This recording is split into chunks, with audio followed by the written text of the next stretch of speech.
ಗ್ರಾಮ ದೇವತೆಯಾದ ಶ್ರೀ ಹಾಲಸಿದ್ದೇಶ್ವರ ಹಾಗೂ ವಿಠ್ಠಲ ದೇವರ ಪಾದಕ್ಕೆ ನಮಸ್ಕರಿಸುತ್ತಾ, ಪ್ರತಿ ವರ್ಷದಂತೆ ಈ ವರ್ಷವೂ ನಮ್ಮ ಶ್ರೀ ಹಾಲಸಿದ್ದೇಶ್ವರ ಜಾತ್ರಾ ಮಹೋತ್ಸವವನ್ನು ಹಮ್ಮಿಕೊಳ್ಳಲಾಗಿದೆ. ಈ ಜಾತ್ರಾ ಮಹೋತ್ಸವದ ಕಾರ್ಯಕ್ರಮಗಳ ವಿವರಣೆ ಪಟ್ಟಿಯನ್ನು ಈ ಸಂದರ್ಭದಲ್ಲಿ ಹೇಳಲು ಇಚ್ಛೆಪಡಿಸ್ತೀನಿ. ಪ್ರತಿ ವರ್ಷದಂತೆ ಈ ವರ್ಷವೂ ಶ್ರೀ ಹಾಲಸಿದ್ದೇಶ್ವರ ಜಾತ್ರಾ ನಿಮಿತ್ತವು ಶನಿವಾರ ದಿನಾಂಕ 12/10/2024 ಶುಕ್ರವಾರ 18/10/2024 ಜಾತ್ರೆ ವಿಜೃಂಭಣೆಯಿಂದ ಜರುಗುವುದು. ಕಾರ್ಯಕ್ರಮಗಳ ವಿವರ: ಶನಿವಾರ 12/10/2024 ಕೈಕಟ್ಟುವ ಕಾರ್ಯಕ್ರಮದೊಂದಿಗೆ ಮೊದಲನೇ ದಿನ ಜಾತ್ರಾ ಮಹೋತ್ಸವ ಚಾಲನೆಗೊಂಡು, ಶನಿವಾರ 12/2024 18/10/2024 ಪಲ್ಲಕ್ಕಿ ಸಾಯಂಕಾಲ ಪಲ್ಲಕ್ಕಿ ಸೇವೆ ಜರುಗುವುದು. ದಿನಾಂಕ 16/10/2024 ಶ್ರೀ ಲಕ್ಷ್ಮೀ ತಾಯಿ ಬ್ಯಾಕುಡ್ ದೇವರಾದಂಥ ಬ್ಯಾಕುಡ್ ಲಕ್ಕವಾಯಿ ನಮ್ಮ ಕಂಕನವಾಡಿ ಗ್ರಾಮಕ್ಕೆ ಆಗಮಿಸುವವರು. ದಿನಾಂಕ 17/10/2024 ಶ್ರೀ ಹಾಲಸಿದ್ದೇಶ್ವರ ಜಾತ್ರೆಯ ನೈವೇದ್ಯ ಕಾರ್ಯಕ್ರಮ ಜರುಗುವುದು.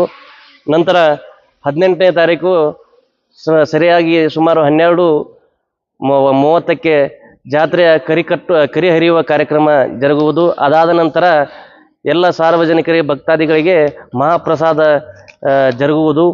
ಈ ಕಾರ್ಯಕ್ರಮದಂತೆ ಜಾತ್ರಾ ಮಹೋತ್ಸವದ ಕಾರ್ಯಕ್ರಮಗಳು ಇರುತ್ತವೆ. ಅದೇ ರೀತಿ ಇದರಲ್ಲಿ ಪ್ರತಿ ವರ್ಷದಂತೆ ಈ ವರ್ಷವೂ ಒಂದಷ್ಟು ಕ್ರೀಡಾಕೂಟಗಳನ್ನು ಆಯೋಜಿಸಲಾಗಿದೆ. ಅದರಲ್ಲಿ 14ನೇ ತಾರೀಕು 14/10/2024 ಟಗರಿನ ಕಾಳಗವನ್ನು ಏರ್ಪಡಿಸಲಾಗಿದೆ. ನಂತರ 15ನೇ ತಾರೀಕು ಡೊಳ್ಳು ಬಾರಿಸಿ ನಾಣ್ಯ ಸರಿಸುವ ಸ್ಪರ್ಧೆ ನೆರವೇರಿಸಲಾಗಿದೆ. ನಂತರ 16ನೇ ತಾರೀಕು ಜಂಗಿ ನಿಕಾಲಿ ಕುಸ್ತಿ ಇದೇ ವರ್ಷ ಈ ಜಾತ್ರೆಯಲ್ಲಿ ಹಮ್ಮಿಕೊಳ್ಳಲಾಗಿದೆ ಹೊಸದಾಗಿ. ನಂತರ ಅದರಂತೆ 17ನೇ ತಾರೀಕು ಸುಪ್ರಸಿದ್ಧ ಡೊಳ್ಳಿನ ಪದಗಳನ್ನು ಹಮ್ಮಿಕೊಳ್ಳಲಾಗಿದೆ. ಈ ಡೊಳ್ಳಿನ ಸ್ಪರ್ಧೆಯಲ್ಲಿ ಅಫಜಲ್ಪುರ ತಾಲೂಕು ಜಿಲ್ಲಾ ಗುಲ್ಬರ್ಗ ಮುಖ್ಯ ಗಾಯಕರು ಪುಂಡ್ಲಿಕ್ ಪೂಜಾರಿ ಹಾಗೂ ಸಂಗಡಿಗರಿಂದ ಮತ್ತು ಅವರ ಅಪೋಸಿಟ್ ಆಗಿ ಅಮೋಘ ಸಿದ್ದೇಶ್ವರ ಡೊಳ್ಳಿನ ಗಾಯನ ಸಂಘ, ಮುದ್ದೇಬೇಯಾಳ ಸಾಗಿನ ಹಡಗಲಗೇರಿ ಮುಖ್ಯ ಗಾಯಕರು ಶಾಂತ ಹಾಗೂ ಸಂಗಡಿಗರಿಂದ ಮುಂಜಾನೆ 10ರಿಂದ ಸಾಯಂಕಾಲ 6ರವರೆಗೆ ಏರ್ಪಡಿಸಲಾಗುವುದು. ಅದೇ ಸಾಯಂಕಾಲ ಎಲ್ಲ ಸುತ್ತಮುತ್ತಲಿನ ದೇವರ ವಾಲಗಗಳು ಕೂಡುತ್ತವೆ. ಅದೇ ರೀತಿ ಅದೇ ರಾತ್ರಿ ಅದು ರಾತ್ರಿ ಡೊಳ್ಳಿನ ಸ್ಪರ್ಧೆಗಳಿರ್ತವೆ.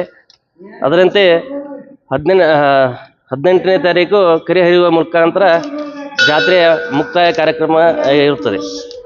ಡಾಕ್ಟರ್ ಗೋಪಾಲ್ ಪೂಜಾರಿ, ಮಾಜಿ ಪಟ್ಟಣ ಪಂಚಾಯತ್ ಸದಸ್ಯರು, ಕಂಕನವಾಡಿ.